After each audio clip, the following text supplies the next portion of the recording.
భవిత నువ్వు ప్రళయం వస్తుంది వస్తుంది వస్తుంది అన్నావు. వర్షాకాలం వస్తుంది, వెదర్ రిపోర్ట్ వల్ల కూడా అన్నీ వస్తాయి. మీరు కలిసినప్పుడే వచ్చిందని చెప్పేసి నువ్వు ఎట్లా జనంలో పిచ్చోళ్ళని చేసినావు? చెప్పాను కదా, నేను డేట్ కూడా నేను పంపిస్తాను. ఆ రోజు వర్షం పడిందా లేదని మీరు చెక్ చేసుకో.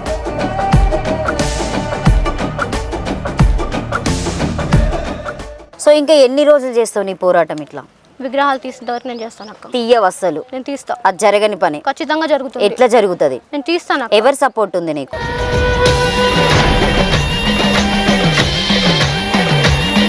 మీ మమ్మీ నువ్వు ఎన్ని రోజులు నీ రోడ్డు మీద బజార్కి ఎక్కి తిరుగుతారు? నాకు డబ్బులు కావాలని నేను ఎవరిని అడగలేదు కూడా. నా అకౌంట్ నెంబర్ కూడా మీకు ఇవ్వలేదు. నాకు డబ్బులు కావాలని చెప్పలేదు.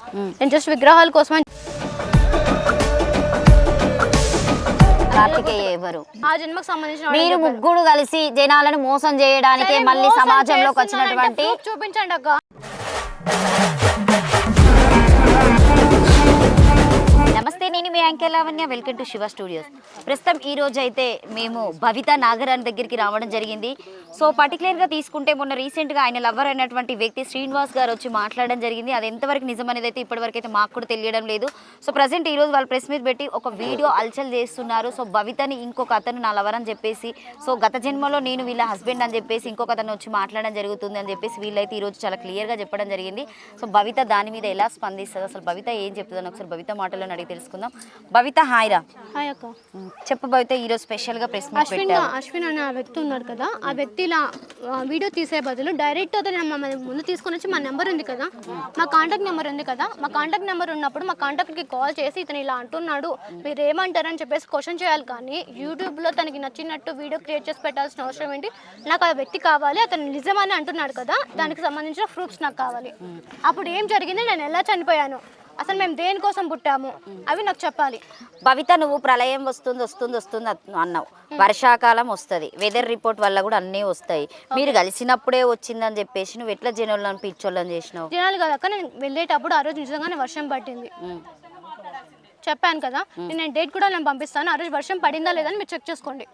నేను డేట్ మొత్తం పంపిస్తాను. గుంటూరుకి ఎప్పుడు వెళ్ళాను నువ్వు చెప్పు, ఆ డేట్ చెప్పు. నీకు గుర్తుంటది కదా గుంటూరుకి వెళ్ళిన జూలై డేట్ చెప్పు.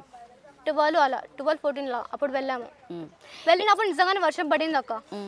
మేము స్టార్ట్ అయినప్పటి నుంచి వర్షం పడింది. ముందైతే ఏం వర్షం లేదు. అక్కడికి వెళ్ళిన తర్వాత కూడా కొద్ది రోజులు అలాగే కంటిన్యూగా లైట్గా వర్షం పడింది. కానీ వెళ్ళే రోజు మాత్రం ఫుల్గా పడింది. సో ఇంకా ఎన్ని రోజులు చేస్తావు నీ పోరాటం? ఇట్లా విగ్రహాలు తీసిన వరకు నేను చేస్తాను అక్క. తీయవు అస్సలు? నేను తీస్తా. అది జరగని పని. ఖచ్చితంగా జరుగుతుంది. ఎట్లా జరుగుతుంది? నేను తీస్తాను. ఎవరి సపోర్ట్ ఉంది నీకు? నేను సపోర్ట్ కోసమే వచ్చాను అక్క. మీ మమ్మీ నువ్వు ఎన్ని రోజులు నీ రోడ్డు మీద బజార్కి ఎక్కి తిరుగుతారు? నేను బజార్కి ఏం ఎక్కలేదే. నేను బజార్కి ఏం ఎక్కలేదు. నేనేమీ పూంతుందని చెప్పలేదు. నాకు డబ్బులు కావాలని నేను ఎవరిని అడగలేదు కూడా. నా అకౌంట్ నెంబర్ కూడా మీకు ఇవ్వలేదు.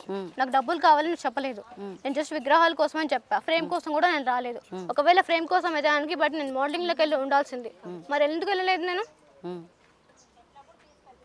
సో 1 year నుండి నువ్వు ఇదే ప్రాబ్లము అంటే నీకు ఇట్లా అవుతుంది, సో నేను పాములాగా వెళ్ళిపోతున్నా అని చెప్పేసి మాట్లాడతాం. ఏ రోజైనా ఎవరైనా వచ్చి హాస్పిటల్కి సపోర్ట్ చేస్తాం, ఎర్రగడ్డకు తీసుకెళ్తామని ఎవరైనా మాట్లాడడం జరిగిందా? ఎవరు చేయలేదు అక్క. నువ్వెందుకు వెళ్ళలేదు? అంటే మానసికంగా హాస్పిటల్కి వెళ్ళాను. నువ్వు హాస్పిటల్కి వెళ్ళింది టెస్టులు చేయించుకునేది అనేది, సో నీకు ఇది కుబుసం వస్తుంది, సో రక్త పరీక్షలు అనేది చేసుకున్నావు, నాకు ఆ రిపోర్ట్ చూపెడతాను, 40 రోజులు కంప్లీట్ అయిపోయింది, 6 months అవుతుంది, నాకు రిపోర్ట్ తీసుకురాలేదు. నీకు ఒకవేళ డబ్బులు కావాలి అంటే చెప్పు, ఆ రిపోర్ట్ నా డబ్బులు ఇచ్చే రిపోర్ట్ తీసుకొస్తా. ఒకవేళ నువ్వు జెన్యూన్ కాదంటే ఎప్పుడు తీసుకొస్తావు? ఇంకా ఇట్లా ఎన్ని రోజులు నువ్వు బురిటి కొట్టించి మమ్మల్ని అందరి పిచ్చోళ్ళని చేస్తున్నావు? బరాబర్ చేస్తున్నావు భవిత. ఒక్క ప్రూఫ్ కూడా లేదు నీ దగ్గర, ఒక వీడియో లేదు. వాళ్ళతో మాట్లాడిన వీళ్ళతో మాట్లాడిన వాళ్ళందరి రికార్డ్ చేసుకుని మేము ఇచ్చేసినామని మాట్లాడడం ఎంతవరకు కరెక్ట్? ఒక నిమిషం, నేను మాట్లాడలేదు అంటున్నారు కదా. ఒకవేళ నేను మాట్లాడకపోతే కనుక అశ్విన్ అనే వ్యక్తి నేను చికెన్ బిర్యానీ తిన్నాను ఎందుకు చెప్పాడు? తిన్నావు కావచ్చు, మేము చూసినావా? సరే నేను తినలేదక్క. టెంపుల్లో సీసీ కెమెరాలు ఉన్నాయని వెళ్ళిన రోజు మేము ఒకవేళ తీపిస్తే ఒక నిజంగానే నువ్వు తిన్నామని ప్రూవ్ చేస్తే ఏం చేస్తావు? చూపించమనండి అక్క. అమ్మవారి ముందు ఏం చేసుకుంటావు నువ్వు? మహంకాళి ముందు చచ్చిపోతానక్క. నిజంగా నేను చికెన్ బిర్యానీ తిన్నాను అతను గుడిలో అంటే వెనక ఎవరు సపోర్ట్ ఉన్నారు? సపోర్ట్ నాకు లేరు. నాకు మా అమ్మ ఒక్కటి సపోర్ట్, ఎవరు లేరు. ఇప్పుడు ఈ వ్యక్తి వచ్చాడు, ఇతని కోసం నేను బయటకు వచ్చాను అంతవరకే. కానీ నాకు సపోర్ట్ కావాలి, డబ్బులు కావాలి, నేను అడగలేదు. సో ఇప్పటి వరకే హైదరాబాద్లో భవిత ఎన్ని నాగదేవత టెంపుల్ తిరిగింది? నాగదేవత టెంపుల్లో విశిష్టత ఎక్కడెక్కడ హైదరాబాద్లో ఫేమస్ ఉన్న టెంపుల్ నేమ్ చెప్పు ఫస్ట్గా. అక్కడ నేను టెంపుల్స్ కి వెళ్ళలేదు అక్క, నాగదేవ టెంపుల్స్ కి నేను ఇంట్లో ఉండి పండుకొని నిద్రలల్లో కలలు కానీ మమ్మల్ని పిచ్చోలు చేస్తున్నావా? లేదక్క, నేను కళలు కంటున్నాను చెప్పలేదు, నాకు కళ కూడా వస్తాయని చెప్పలేదు, నాకు డైరెక్ట్ గా విజువల్స్ కనపడాయని చెప్పాను. ఆ విజువల్స్ కూడా కనిపించినప్పుడు నాకు ఈ విజువల్ కనిపిస్తుంది అన్నప్పుడు నువ్వు మీడియా ముందు పెట్టినప్పుడు అది ఒక పేపర్ మీద గీయాలే కదా. సరే అక్క, ఇప్పుడు నుంచి నువ్వు చెప్పారు కదా నాకు ఏమేమి కడిపి అన్ని మొత్తం డ్రా చేసి నీకు పంపిస్తా. చెప్తేనే నీకు ఎట్లా తెలుస్తుంది? నీకంటూ ఒకటి ఉంటది కదా నిర్ణయం. నేను ఆల్రెడీ నిన్ను కనపడినప్పుడు 2 సర్పాలు ఒక శివలింగం ఉన్నింది అక్క, నాకు ఫస్ట్ అది కనపడింది. అప్పుడు మేము ఉన్నప్పుడు కనపడింది. కనపడిన తర్వాత వచ్చేసి నేను అది ఫస్ట్ నేను గీకున్నాను. తర్వాత వచ్చేసి స్కిన్ ఊడిపోతుందని నాకు 18 years పడ్డప్పటి నుంచి నాకు తెలిసింది.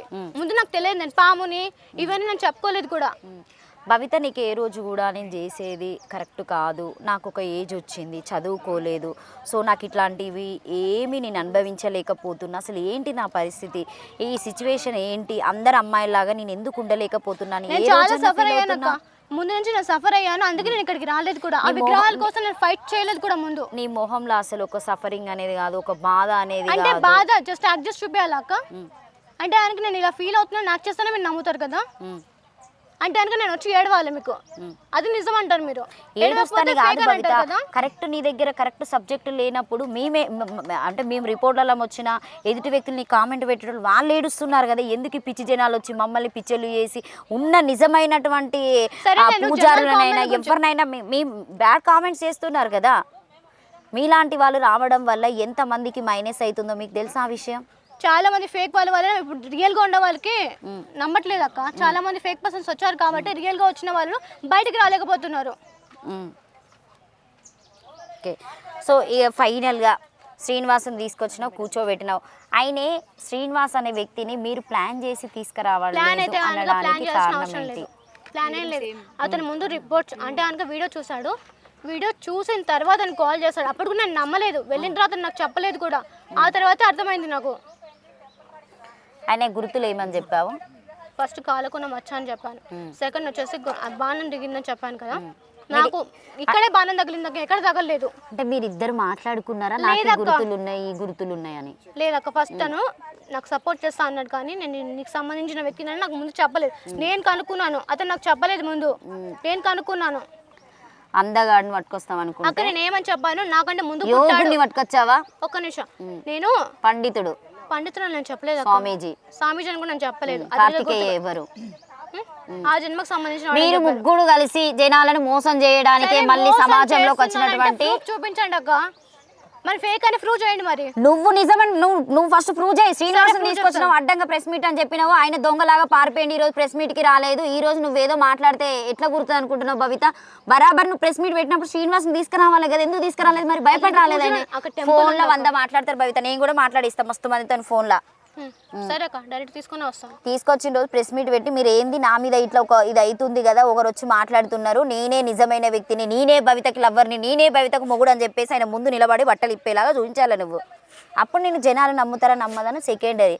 తర్వాత మేమందరం నీకు సపోర్ట్ చేయాలన్నా కూడా ఇది చెయ్యాలి కాబట్టి థ్యాంక్ యూ.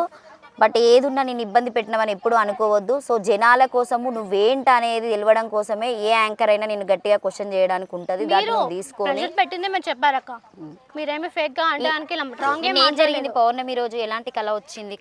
కళలు కూడా రాలేదు అక్క, నాకు కళ వచ్చిందని కూడా మేము చెప్పలేదు మీకు. మగధీర సినిమా ఎన్నిసార్లు చూసింది? ఒక్కసారి కూడా చూడలేదు. ఏం చూడదా భవిత? భవిత ఏం చూడండి, ఇంత అందంగా ఎట్లా రెడీ అవుతున్నావు? మరి ఏం చూడండి, అసలు నాలెడ్జ్ లేదంటున్నావు, అసలు మీడియా రెడీ అయ్యాను అక్క, జస్ట్ కాజల్ పెట్టుకున్నాను, స్టిక్కర్ పెట్టుకున్నాను అంతే, ఇయర్ రింగ్స్ పెట్టుకున్నాను నార్మల్ గా. అందరూ రెడీ అయినట్టు నేను రెడీ, మేకప్ ఏం వేసుకోలేదు కదా నేను. సరే, నీకు ఒక్క మంత్రం కూడా రాదా? రాదక్క, ఒక్కటి కూడా రాదు. సో ఇప్పటి వరకు నీ మీద ఎవరికి క్షుద్ర పూజలు చేయలే? లేదు. నువ్వెవరికి చేసావు? నేను ఎవరికి, నాకు మంత్రాలు వస్తేనే కదా నేను చేసేది, నేను ఎవరికి చేయలేదు కూడా. ఏం చేయలేదు. ఓకే, నువ్వు డైట్ మెయింటైన్ చేస్తున్నావు అనుకోవచ్చా, లేకపోతే మొత్తము దివాలా తీసినట్టు భయంతో ఇట్లా అవుతున్నావా? భయం కాదు, ఏం సౌందర్య వీడియోస్ ఇంటికి పోయిన తర్వాత మీ అమ్మ మొబైల్ తీసుకొని చాలా క్లియర్ గా చూడు. సౌందర్య పరిస్థితి రేపు భవితకు పడితే భవిత ఏం చేస్తుంది? బండలు బట్టి కొట్టించుకోవడానికి రెడీగా ఉందా? సరే కొట్టించుకుంటాను బరాబర్. ఒకటి నేను ఫేక్ అని ప్రూవ్ చేస్తే ఖచ్చితంగా కొట్టించుకుంటాను. సరే ఫేకే భవిత, అక్కడ ఇప్పటికే నేను 3వ నేను ఇంటర్వ్యూ చేస్తున్నాను, నువ్వు ఫేక్, బరాబర్ ఫేక్. ఏం చూపెట్టావు నాకు నువ్వు? నేను చెప్తాను కదా, నేను రాసుకున్నాను చెప్పాను, తీసుకొని చూపిస్తాను. సరేనాక? Thank you Bhavita. So thank you. First ఇంటర్వ్యూలో చేసినప్పుడు మీరు చాలా క్లియర్గా భవిత గురించి తెలుసుకున్నారు. సో సెకండ్ ఇంటర్వ్యూలో కూడా భవిత ఏంటి, సో నా ప్రియుని తీసుకొస్తా అని చెప్పడం జరిగింది. సో ఆ టైంలో మేము కొంచెం నా సిచ్యువేషన్స్ వల్ల నేను శ్రీనివాస్ గారిని ఇంటర్వ్యూ అయితే చేయలేదు. సో నేను నెక్స్ట్ కంపల్సరీగా అతన్ని కూడా ఇంటర్వ్యూ చేసుకుంటా. అసలు జనాలకి నిజం ఏంటని తెలియడం కోసమే మేము పర్టికులర్గా భవిత కోసం ఇక్కడ దాకా రావడం జరిగింది. సో ప్రజెంట్ అయితే మీరు ఇప్పటివరకు భవిత ఫేక్ అనడానికి రీజన్ ఏంటంటే ఆమె చూపెట్టేది కూడా ఏది క్లియర్గా లేదు. ఒకవేళ విజయనగరం వెళ్ళే సిచ్యువేషన్స్ వెళ్ళినా కూడా సో మా శివ స్టూడియో నుండి కంపల్సరీగా ఆ వీడియో మీకు చూపెడతాం. ఒకవేళ అది కూడా క్లియర్గా అనిపిస్తే మీరు భవితకు సపోర్ట్ చేయండి. So thank you so much. మీకు కనుక ఈ వీడియో నచ్చితే లైక్ చేయండి, షేర్ చేయండి. Thank you.